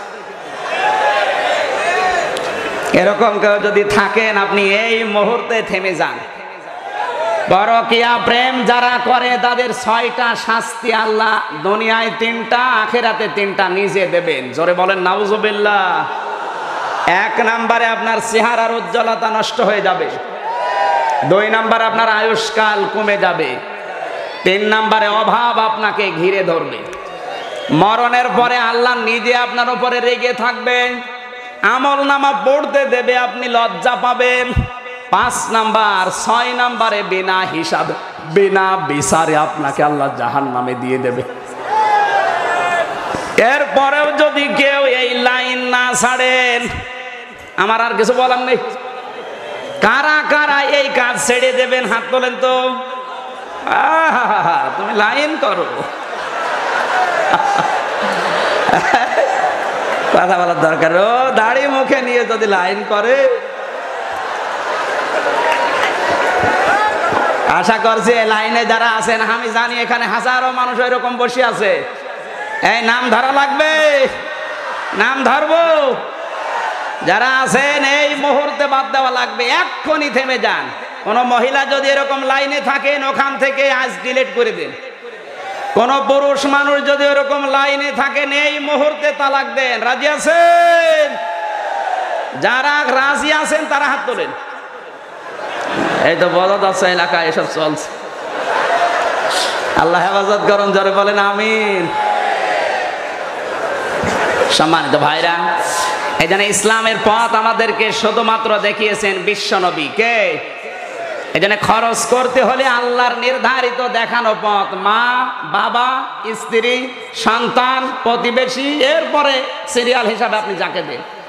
টাকা পয়সা উপায় করে আপনি মাজারে খানকায় পীর সাহেবকে মসজিদে মাদ্রাসায় না, আগে দেওয়া লাগবে মাকে বাবাকে স্ত্রীকে। এমনকি স্ত্রীর জন্য কেউ যদি সাজগোজ করার জিনিস কিনে দেয় ওইটাও আল্লাহ রাস্তায় সাদকা করা সব। দেন তো, এবার আর কথা বলছে না, দেন। এমনকি স্ত্রীর মুখে খাবার তুলে দেওয়াও সওয়াব। সেদিন এক লোক আমাকে কল দিয়ে বলছে, হুজুর আপনি তাবিজ দেন কেন? আমার বউ আমার কথা শোনে না, শুধু গন্ডগোল করে। আমি বললাম দুই জায়গায় তাবিজ কাজে লাগে না, একটা শাশুড়ি আর একটা বউ, এখানে আপনি তাবিজ দিলেও কাজে লাগবে না। তবে একটা কায়দা শিখিয়ে দেই, আপনি এক কাজ করেন, প্রতিদিন রসুলের সুন্নত অনুযায়ী তার মুখে খাবার তুলে দেবেন, আপনার মহাব্বত বাড়বে, ঝগড়া আর হবে না। কয়েকদিন পরে কল দিলাম, কি বলছে হুজুর, আমার লজ্জা করে। লজ্জা করে, গন্ডগোল করতে লজ্জা করে না? আজকে আমল শুরু কর। কল দিয়ে বলছে হুজুর আমি আমল শুরু করেছি, মুখে খাবার দেওয়ার পরে দেখি হাঁ করি আছে। মুখে খাবার নেওয়ার পরে হতভম্ব, কি তুমি প্রতিদিন আমারে মারো, আজকে খাবার তুলে দাও, কে তোমাকে শিখিয়ে দিয়েছে বলো? আমি আপনার নাম বলে দিয়েছি। কিছু শিখিয়ে দেবেন, বাড়ি যাবার বলে দেয়। সুতরাং আমরা এখানে যারা আছি, খরচ করার সিরিয়াল দিচ্ছেন কে বলেন? আপনি আল্লাহর শেখানোটা নেবেন না বানাবেন? আজ আমরা বানিয়েছি, এই কারণে খরচের জন্য খুলনা বাদ দিয়ে চলে যাচ্ছে বরিশালে। কে বলেছে আপনাকে আটরশি বরিশালে দেওয়ানবাগি রাজারবাগি যাওয়া লাগবে? আপনার খরচের প্রথম জায়গা জীবনের ইনকাম, মা বাবা স্ত্রী সন্তান, এরপর অন্যগুলো। সুতরাং কে উল্টা পাল্টা জায়গায় দিয়ে গুনাহগার হবেন না। রাজি আছেন? এ পথ আমাদেরকে দেখিয়েছেন বিশ্ব নবী, এই জন্য তিনি আমাদের মাওলানা। তিনি আমাদের কি? এভাবে একটা একটা করে আপনি দরুদ পড়লেন, দরুদের একটা কথাও জীবনে মানেন না, তা কিসের দরুদ পড়লেন বলেন? আল্লাহ আমাদেরকে এই দরুদের উপরে আমল করার তৌফিক দিন, জোরে বলেন আমিন। কোরআনের একটা পরিচিত আয়াত আমরা পড়েছি, যেটা বিশেষ করে বাংলাদেশ, ভারত আর পাকিস্তানে মাটি দেওয়ার দোয়া মনে করে আমরা চালিয়ে দেই। অথচ এটা মাটি দেওয়ার দোয়া না, মাটি দেওয়ার জন্য আলাদা দোয়া আছে, বিসমিল্লাহির রহমানির রহিম, এতটুকুই। আর কবরে রাখার সময় একটা দোয়া পড়া লাগে, বিসমিল্লাহি ওয়া আলা মিল্লাতি রাসূলিল্লাহ। কথা বুঝতেছেন? তাহলে এই যে আমরা পড়লাম মিনহা খলাকনাকুম, এটা কোন দোয়া? এটা কোরআনে কারিমের সূরা তাহার 55 নম্বর আয়াত। আজকে এই আয়াতের তাফসীর আমরা করব। জবান খুলে কোরআনের সোনালী আয়াত একবার পড়েন, আউযু বিল্লাহি মিনাশ শাইতানির রাজিম, বিসমিল্লাহির রহমানির রহিম, মিনহা খলাকনাকুম ওয়া ফিহা নুঈদুকুম ওয়া মিনহা নুখরিজুকুম তারাতান উখরা। জোরে বলেন আল্লাহু আকবার। আমরা সূরা তাহার একটা আয়াত পড়েছি, কয়টা বলেন? মক্কায় নাজিল হয়েছে 135টা আয়াত আছে, আমরা মাত্র একটা আয়াত পড়লাম, আয়াতের নাম্বার হচ্ছে 55। কালকেই যদি কেউ জিজ্ঞাসা করে আমির হামজা এসেছিল, কোন আয়াতের আলোচনা শুনলেন? বলবেন সূরা তাহা আয়াত নাম্বার, আরো জোরে। আপনি যেন এই আয়াতটা মনে রাখতে পারেন, মিনহা খলাকনাকুম, আল্লাহ পাক বলেন ওহা বা তথা হতে আমি তোমাদেরকে সৃষ্টি করেছি। ওহা মানে বলেন না কেন? না না, এখানে মাটির নাম সরাসরি আল্লাহ কিন্তু দেননি, তাহলে দুরব শব্দটা দিতেন না। আল্লাহ মাটির আরবি জানে না, কথা বলছে না কেন? আল্লাহ জানে, তো দুরব না দিয়ে মিনহা দিলেন কেন? সরাসরি আল্লাহ আমাদেরকে মাটি দিয়ে বানাননি, মাটি দিয়ে একজনকে বানিয়েছিলেন, তার নাম আমাদের আদি পিতা আদম। খলাকাল ইনসানা মিন সালসালিন কাল ফাখর, আমি মানুষ বানিয়েছি। হযরত আদম আলাইহিস সালামকে আল্লাহ বানিয়েছিলেন শুকনা ঠনঠনে মাটি দিয়ে। কি দিয়ে? আরো জোরে বলেন। তাফসীরের ভেতরে পেয়েছি, হযরতে জিবরাইল পৃথিবীতে আসার পর হযরতে আজরাইল, ইসরাফিল, মিকাইল সব ফেরেশতা একটা একটা করে ফিরে গেছে। আজরাইল আলাইহিস সালাম একটা থাবা দিয়েছিলেন জমিনের উপরে, এক থাবায় তার মাটি ছিল 40 মণ। ওইটা দিয়ে তার বডি স্ট্রাকচার তৈরি করলেন। 60 হাত 60 গজ, তার মানে 120 হাত লম্বা, 36 হাত মোটা। আমার মনে হয় ওই রকম মানুষ যদি এখন কারো সামনে দাঁড়ায়, ও এমনি মরে যাবে। আমরা হজে যাওয়ার পরে মাঝে মাঝে ওই যে আফ্রিকান যারা আছে কালো 2-3টা মোষের মতো, ওদেরকে দেখে ভয় লাগতো। কি গো, হাজরে আসওয়াদে চুমা খেতে যাওয়া অত সহজ না। ওই রকম ওই মোটা মোটা মানুষের শুধু হাত ধরে রাখলে ওরা গোয়ারের মতো চলে যেত। আমার ওই সময় মনে হচ্ছিল, আল্লাহ এই যদি হয়, এই আদম আলাইহিস সালাম তো লম্বা ছিল 120 হাত আর মোটা ছিল 36 হাত, কি ছিল? আদম আলাইহিস সালামকে আল্লাহ শুধুমাত্র মাটি দিয়ে বানিয়েছেন কি? আসতে বলেন। আর আমাদেরকে সরাসরি মাটি না, আমাদেরকে আল্লাহ মাটির নির্যাস দিয়ে বানিয়েছেন। কোরআনে কারীম জানিয়েছে, এর আগের আয়াতে আছে, আল্লাযী জাআলা লাকুমুল আরদা মাহাদাও ওয়া সালাকা লাকুম ফিহা সুবুলা ওয়া আনজালা মিনাস সামাই মাআ। জোরে বলেন আল্লাহু আকবার। তিনি সে আল্লাহ যিনি তোমাদের জন্য জমিনকে বিছানা বানিয়েছেন। কি বানিয়েছেন? আরো জোরে বলেন কি? এবং এখানে চালিয়ে দিয়েছেন হাজারো রাস্তা, আমাদের চলাফেরা করার জন্য হাজার হাজার রাস্তা দুনিয়ায় আল্লাহ নিজেই বানিয়েছেন।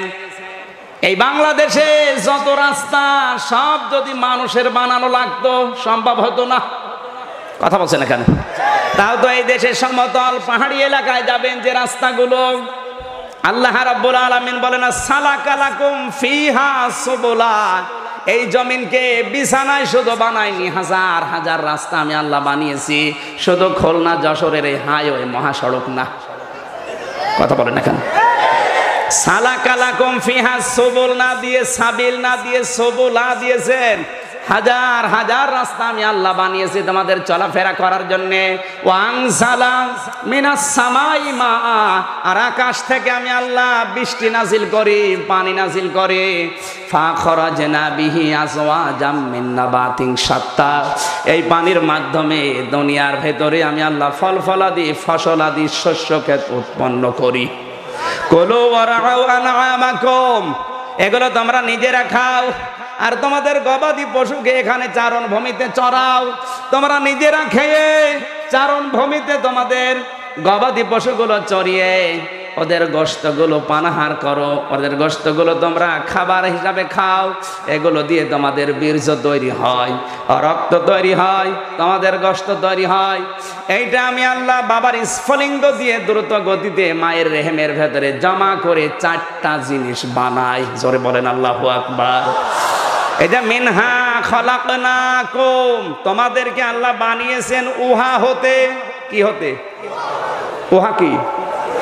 মাটি। উহা সবাই বলেন। তাহলে আমাদেরকে সরাসরি আল্লাহ মাটি দিয়ে বানাননি, সরাসরি মাটি দিয়ে বানিয়েছে কাকে? আরো জোরে বলেন। মাটি বানিয়েছে কি দিয়ে? বিজ্ঞান জানিয়েছে মাটির ভেতরে কমপক্ষে মৌলিক উপাদান 10টা পাওয়া যায়। এখানে এই তথ্যটা মনে রাখবেন। 1 নম্বরে আছে মাটির ভেতরে oxygen, iron, silicon, aluminium, magnesium, sodium, hydrogen, nitrogen, calcium, potassium. এই 10টা মাটির মৌলিক উপাদান আপনি গাজীপুরে মৃত্তিকা গবেষণাগারে নিয়ে যাবেন, এই 10টা বিষয় বের করে দেবে। চিৎকার করে বলেন আল্লাহু আকবার। আল্লাহ রাব্বুল আলামিন বলেন, তোমাদেরকে কিন্তু সরাসরি মাটি না, এই মাটির ভেতরে উৎপন্ন ফসলাদি এগুলো তোমরা খাবারে, এরপরে তোমাদের চারণ ভূমিতে যেগুলো চড়াও গবাদি পশু, এর রক্ত গোশত তোমরা খেয়ে তোমাদের যে বীর্য তৈরি হয় দ্রুত গতিতে এটা বের করে মায়ের রেহেমের ভেতরে আমি আল্লাহ জমা করি।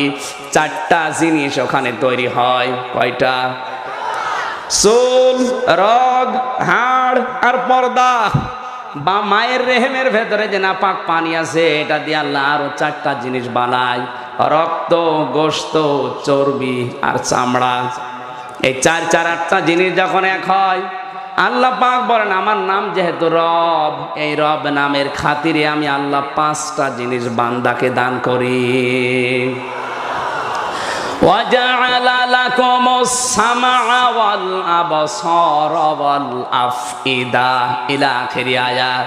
সূরা নাহলের 78 নম্বর আয়াতের মাঝের অংশে আছে শ্রবণ শক্তি, দর্শন শক্তি, বাক শক্তি, আকেল শক্তি আর ঘ্রাণ শক্তি। এই 5টা আমি আল্লাহ আমার রব নামের কারণে বান্দাকে দেই। 8 5 13টা জিনিস 40 দিন 40 দিন 40 দিনে পরিবর্তন হতে থাকে। সুম্মা খলাকনান নুতফাতা আলাকাতান ফাখলাকনাল আলাকাতা মুদগাতান ফাখলাকনাল মুদগাতা ইসামা। জোরে বলেন আল্লাহু আকবার। এই নতফাকে 40 দিন আমি আলাক বানাই। আলাক মানে ঝুলন্ত, আলাক মানে মাটির নির্যাস, যোগ, রক্তের নির্যাস যাই বলেন, এগুলো আমি আল্লাহ 40 দিন পরে এটাকে মদগা বানাই। কি বানাই? আরো জোরে বলেন, সবাই বলেন মদগা কি?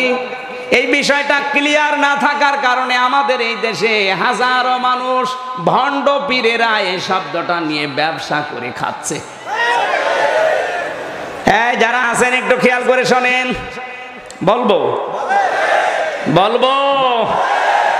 আমি যে তথ্যটা পেয়েছি, এই যে মদগা এই শব্দটা গবেষণা করলে দেখা যাচ্ছে আমাদের দেশে বিশেষ করে বলা হয় তোমার বাম স্তনের 2 আঙ্গুল নিচে একটা গোস্তের টুকরা আছে, ওটার নাম কলব। যত জোরে জিকির করবা, ধাক্কা দেবা, ওইটা তত পরিষ্কার হবে। আয়াত, নবীজির হাদিস এবং বিজ্ঞান প্রমাণ করছে কলব বলে যেটা আমরা এতদিন পর্যন্ত পরিষ্কার করছি, ও জিনিস এখানে নেই, ওটা অন্য জায়গায় আছে। তাহলে এতদিন ওরা আমাদেরকে দিয়ে যে ব্যবসা করে কলব পরিষ্কার নামে খাচ্ছে, এটা পরিষ্কার হওয়ার দরকার আছে না নেই? আল্লাহ পাক বলেন লাহুম কুলুবুল লা ইয়াফকাহুনা বিহা, তাদের কলব আছে কিন্তু চিন্তা নেই। তাহলে কলবের কাজ কি? আরো জোরে বলেন। আর নবীজির হাদিস আলা ইন্না ফিল জাসাদি মুদগাতুন, অবশ্যই মানুষের শরীরের ভেতরে একটা গোস্তের টুকরা আছে, মুদগা আছে। কি আছে? ইদা সালুহাত সালুহাল জাসাদু ওয়া ইদা ফাসাদাত ফাসাদাল জাসাদ। যখন ওই গোস্তের টুকরা ভালো হয়ে যায়, পুরা মানুষটাই ভালো হয়ে যায়। ওইটা যখন খারাপ হয়, পুরা মানুষই। আলা, জেনে রাখো, ওয়াহিয়াল কলব, ওই গোস্তের টুকরার নাম। আরো জোরে বলেন। তাহলে আল্লাহর ভাষা কি ছিল? কলবের কাজ চিন্তা করা। নবীজির ভাষা এই গোস্তের টুকরার নাম কি? সবাই বলেন। এখন আমরা কি দেখি? মানুষের কলব যদি ভালো হয়, মানুষটা ভালো হয়ে যায়। নবীজির কথা এটা। আর আল্লাহর কথা কলবের কাজ চিন্তা করা। মানুষ কি চিন্তা আসলে বুক দিয়ে করে না মাথা দিয়ে? জবান খুলে বলেন কি দিয়ে? কারণ আপনার বুক যতই পরিষ্কার হোক, আপনি জেনা থেকে, ঘুষ থেকে, সুদ থেকে, বেপরদা থেকে বাঁচতে পারবেন না। এইটা যদি পরিষ্কার হয়, আপনাকে জেনা থেকে বাঁচিয়ে দেবে। এবার আসেন শব্দের ব্যাখ্যায় বিজ্ঞান কি বলে। আল্লাহ তাআলা বলেন সুম্মা খলাকনান নুতফাতা আলাকাতান ফাখলাকনাল আলাকাতা মুদগা। মদগা হওয়ার জন্য বিজ্ঞান এখন কম্পিউটারের ভেতরে তথ্যটা দেওয়ার পরে দেখছে 3টা জিনিস চাই। কয়টা? আরো জোরে। আপনি বাম স্তনের 2 আঙ্গুল নিচে যেটা কলব বলে এতদিন পীর সাহেবরা চালিয়েছে, ওই গোস্তের টুকরা যদি বের করেন, তাহলে এই 3টা জিনিস আপনি পাবেন না। মদগা হওয়ার জন্য শর্ত 3টা। 1 নম্বরে ওর ভেতরে কোনো আঁশ থাকা যাবে না, আঁশবিহীন। 2 নম্বরে ওর ভেতরে চর্বি থাকবে, রক্ত থাকবে। 3 নম্বরে রাবারের উপরে কামড় দিলে যেমন দাগ বসে যায়, ওরকম একটা দোড়া কাটা ভাব পাওয়া যাবে। খুলনাবাসী আপনাকে বলছে, আপনি বাম স্তনের 2 আঙ্গুল নিচের এই যে গোস্তের টুকরাটা কেটে বের করেন, আর এই যে মাথার যে মগজ, এইটা কেটে বের করেন। যে তিনটা শর্ত বিজ্ঞান এখন দিচ্ছে, কোনটার ভেতরে পাওয়া যাচ্ছে বলেন?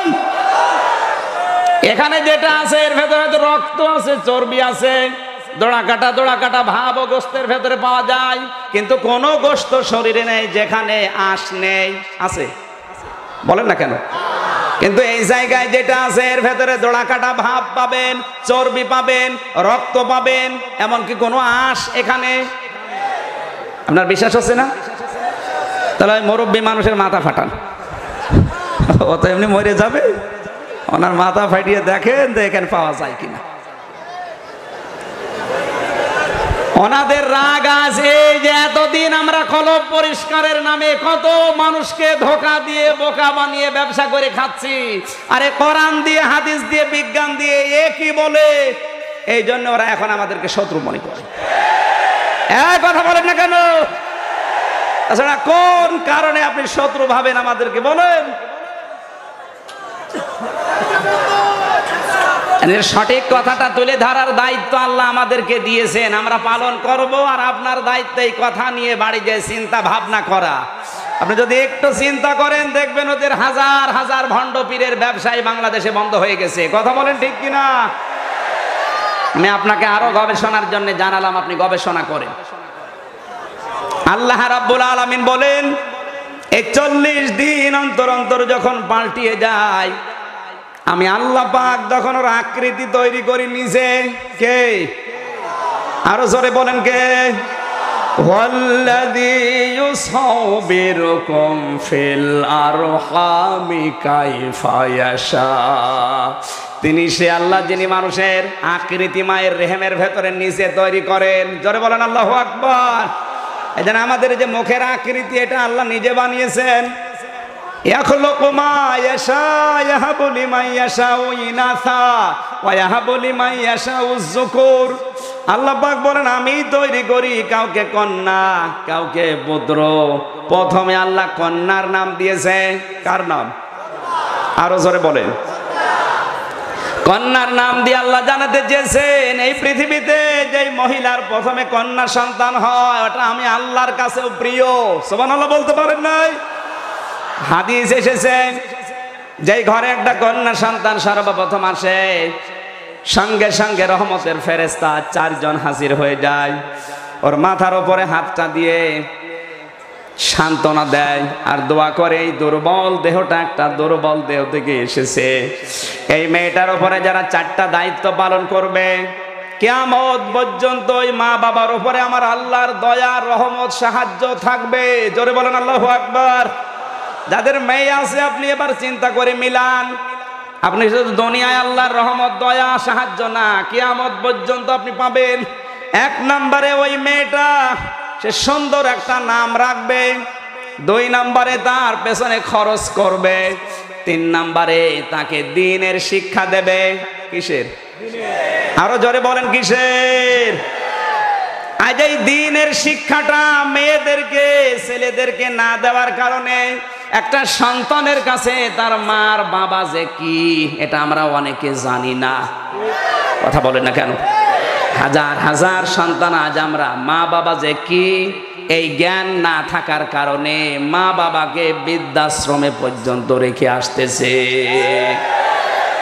এই জন্য আমাদের উচিত হবে সন্তান যে কি জিনিস, মা বাবা তার কাছে কত মূল্যবান, এই শিক্ষাটা তাকে যদি আপনি না দেন, দুনিয়ার যত শিক্ষাই দেন বড় হওয়ার পরে কিন্তু আপনার গুরুত্ব বুঝবে না। আর না জানি আপনাকে আবার বৃদ্ধাশ্রমে রেখে আসে কিনা। সেদিন রাঙ্গামাটি থেকে আসার সময় দেখেছি কলেজের এক অধ্যাপক ওনার মাকে বৃদ্ধাশ্রমে রেখে এসেছে। কর্তৃপক্ষ আমারে বলছে হুজুর দেখবেন বৃদ্ধাশ্রম চলেন। নিয়ে গেল, যে দেখি ওনার মা ওনার হাত ধরে হাও মাও করে কাঁদছে, ডাক দিয়ে বলে সন্তান আমি যখন মারা যাব তখন আমার মাথার উপরে এই ফ্যানটা তুই পাল্টিয়ে দিবি। ছেলেটা বলে মা তুমি তো মারাই যাবে, তখন আবার ফ্যান কি হবে? মা বলে সন্তান আমি যে 1 মাস এখানে আছি ফ্যানটা ঘোরে না, আমার তো মনে হচ্ছে তুই আমার সাথে যা করলি কিছুদিন পরে তোর সন্তান তোরে এখানে রেখে যাবে, আর তোর তো ফ্যান ছাড়া ঘুম হয় না। তোর কষ্ট হবে, এজন্য তোরে আগে থেকে সতর্ক করলাম। ওই অবস্থায় ওনার হাতের উপরে দেখলাম মাটা মারা গেল, পা জড়িয়ে হাউমাউ করে কেঁদে বলছে, হুজুরে দোষ শুধু আমার একা না, এ দোষ আমার স্ত্রীর। আজ 1 মাস আগে আমাকে আদেশ দিয়েছে আমার স্ত্রী, এই বুড়ি যদি বাড়ি থাকে তোমার ভাত আমি খাবো না। আমার 2টা ছেলে মেয়ে আছে, তাদের মুখের দিকে তাকিয়ে আমি তালাকও দিতে পারি না। বাধ্য হয়ে মাকে আমি এখানে রেখে গিয়েছিলাম। আজ 1 মাসের ভেতরে মাটা আমার মারা গেল। খুলনাবাসী, আমার তো মনে হয় শুধুমাত্র রাঙ্গামাটির ওই প্রফেসর না, এখানে হাজারো সন্তান আমরা ঠিক ওই রকমই বসে আছি। কথা বলুন। মা বোন যারা পর্দার আড়ালে বসে আছেন, আপনার মনটা উদার করেন। আপনি নিজের মা বাবা হলে কখনো এভাবে আলাদা রাখতে বলতে পারতেন? বলুন, কখনো পারতেন না। শুধু নামাজ পড়া, রোজা রাখা, কালো বোরকা পরা ইবাদত না, শ্বশুর শাশুড়িকে নিজের মা বাবার মতো মনে করা ইবাদত। বলেন, ইবাদত আমাদের পরিবারে আছে আজ? নেই। নেই তার কারণ তো এইটা, কারণ আপনি ছোটবেলা থেকে আপনার মেয়েকে দ্বীনের শিক্ষাটা দিতে পারেননি। কোরআনের শিক্ষা, হাদিসের শিক্ষা না থাকার কারণে ওর সামনে মার বাবা কি ও গুরুত্ব বোঝে না। কথা বলেন ঠিক কিনা? এই জন্য আপনি যদি কিয়ামত পর্যন্ত আল্লাহর রহমত পেতে চান, সাহায্য পেতে চান, দয়া সঙ্গে রাখতে চান, আপনার ছেলে হোক মেয়ে হোক, তাকে দ্বীনের শিক্ষা দেওয়া ফরজ। 4 নাম্বার, ওই মেয়েটাকে যারা সৎ পাত্র দেখে পাত্রস্থ করতে পারবে, ফেরেশতাদের এই দোয়া তাদের জন্য কার্যকর হবে। আল্লাহ মেয়েদের মা বাবাদেরকে এই হাদিসটা মেনে চলার তৌফিক দিন। জোরে বলেন আমিন। আমার ভাইরা, মেয়ের নাম আল্লাহ এই জন্য আগে দিয়েছেন কারণ আল্লাহ মেয়েদের পক্ষে। মা বোন যারা এসেছেন, আপনার সম্মান, আপনার মর্যাদা, আপনার কদর যদি বাড়াতে চান, মহান আল্লাহ যে সিস্টেম দিয়েছেন ওর ভেতরে প্রবেশ করা লাগবে। আল্লাহর সিস্টেম মেয়েদের পর্দা করার জন্য আদেশ দিয়েছেন কে? আরো জোরে বলেন কে? আকারনা ফি বুয়ুতিকুন্না ওয়ালা তাবাররাজনা তাবাররুজাল জাহিলিয়াতিল উলা। রব্বুল আলামিন বলেন, মেয়েরা ঘরের পরিবেশে থাকবে, বাইরে যখন যাবে জাহিলি যুগের মেয়েদের মতো রূপ সৌন্দর্য প্রদর্শন করে বের হবে না। এখানে তাবাররুজের যে 3টা অর্থ আছে, কোন মেয়ের ভেতরে যদি একটাও পাওয়া যায়, জান্নাত আল্লাহ তার জন্য হারাম করে দেবে। জোরে বলেন নাউজুবিল্লাহ। নারী এবং পুরুষের আলোচনা আলাদা আলাদা দিলে ভালো হতো, যেহেতু সব এখানে আমরা এক জায়গায় আছি, এজন্য 5 মিনিট ওদের কথা বলে নিলাম। মা বোনেরা, এখানে তাবাররুজের প্রথম অর্থ, মেয়েরা যখন রাস্তাঘাটে আসে তখন ওদের সাজগোজ বেড়ে যায়। যে মেয়েরা রাস্তাঘাটে আসার সময় সাজ